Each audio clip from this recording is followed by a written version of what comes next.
اللهم صل على سيدنا محمد وعلى آل سيدنا محمد وبارک وسلم۔ حضرت ابو درداء رضی اللہ تعالیٰ عنہ نبی علیہ السلام کے صحابی ہیں۔ ایک مرتبہ ان کے پاس ایک آدمی آیا اور کہا کہ میرے والد کا پیشاب رک گیا ہے اور پیشاب میں پتھری آ گئی ہے۔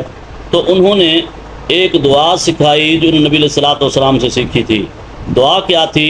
دعا یہ تھی، ربنا الذی فی السماء تقدس اسمک امرک فی السماء والارض کما رحمتک فی السماء فاجعل رحمتک فی الارض واغفر لنا حوبنا وخطايانا انت رب الطیبین فانزل شفاء شفائک ورحمتا من رحمتک علی ھذا الوجہ۔ امام نسائی رحمۃ اللہ علیہ فرماتے ہیں کہ دو شخص عراق سے بھی کسی کی پیشاب کی بندش کی شکایت لے کر آئے۔ لوگوں نے حضرت ابو درداء رضی اللہ تعالیٰ عنہ کی طرف رہنمائی کی۔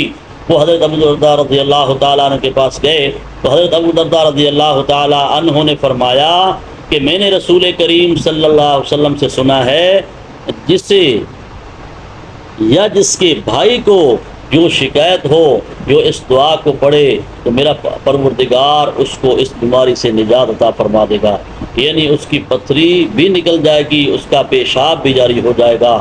تو اس بیمار اس دعا کو خود بھی پڑھ سکتا ہے، اگر خود نہیں پڑھ سکتا تو کوئی دوسرا پڑھ کے اس کو دم بھی کر سکتا ہے، یا کاغذ پر لکھ کر اس کا پانی پلایا جائے، پھر بھی انشاءاللہ العزیز میرا پروردگار فائدہ نصیب فرمائے گا۔